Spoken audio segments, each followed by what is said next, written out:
Alas, your understanding of this device still lacks sufficient depth. In truth, it is no enactor of justice. It is, in fact, a device created to kill the god of justice. I beg your pardon?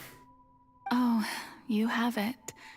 And to be more precise, not only will the Oratrice take down the god of justice, it will also take down the divine throne upon which she has been placed. I mean, did you think I would be the sort to enjoy peaceful repose while Farina suffered? My work over these last 500 years has been to constantly accumulate indemnitium within the Oratrice. But really, some have already discovered that only a small fraction of the energy generated by the device was ever used to provide power to Fontaine. The vast majority had to be, accumulated to enact this death sentence. It was all a part of your plan, then? Both the trial and the sentence? Indeed. This power, accrued over 5 centuries, could have sustained Fontainians for millennia had it only been used for that purpose. Almost all of it has now been stored within the Oratrice. But only power of this magnitude could hope to destroy the Hydro Archon's divine throne, shaking the rules established by Celestia and breaking through the institution that is the Seven. So the Oratrice's call for death was for neither Farina nor Focalor, but for the Hydro Archon. The destruction of that divine throne. If I do not misunderstand your intent, you must be... returning what's rightfully yours to you, of course. In other words, this was all done to return the authority of the Hydro Archon to the Hydro Dragon of this planet. But...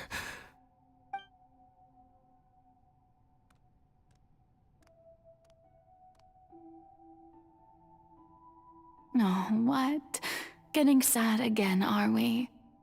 The authority of the ancient dragons shall soon be yours once more, O Hydro Dragon Sovereign. And this is the face you make. all you've done throughout the years is just so you can sacrifice yourself at the very end. I've never quite seen it that way, you know. Even now, I'm quite pleased at how well my deception worked.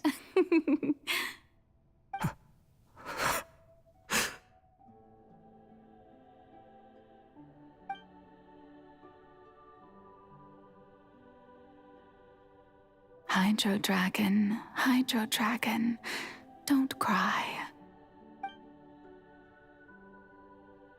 I must say, had it been within my rights, I would have loved to judge the heavenly principles themselves. Were they not guilty of essentially the same crime? Egeria stole the power of the primordial sea, and the heavenly principles stole the power you ancient dragons possessed. I, for my part, am the god of justice. And is it not just that your original powers should be returned to you? Speaking of justice, I have always believed that justice lies in the process of pursuing human existence itself. So, if the theft of the primordial sea's might was Fontaine's original sin, then, leaving matters of procedural right and wrong aside, the descent of the Fontainians as humans and their right to exist in this world would be Fontaine's original justice. In other words, existence was Egeria's justice, and to me, justice is the continuation of that existence. Defying the prophecy and ensuring that Fontaine's people shall live on, that should be the justice enthroned over all others. At this point, we, whether it be myself or all other Fontainians, have shouldered the burden of this sin for far too long. Iudex Nervillet, the highest judge in our land. When you regain your full power as an elemental sovereign. So when I was invited to the court of Fontaine to serve as Eudex, I see now that that was your idea too. At last, I now understand the true purpose behind this position. In the beginning, I was uninterested in human existence. But these 5 centuries of living alongside them have gradually brought about mutual understanding between us. And I have even attempted to feel as they feel.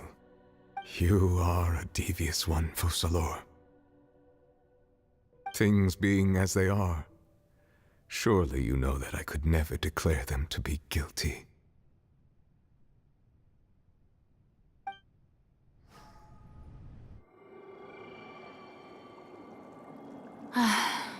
The hour of my execution is almost here.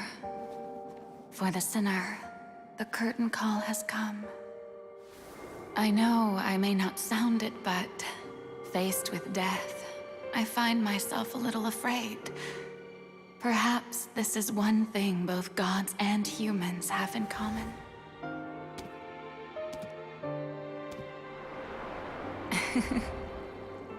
Farewell, Nervalette. I hope you've enjoyed the part you played these 500 years.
I, Eudex Nervalette, hereby declare,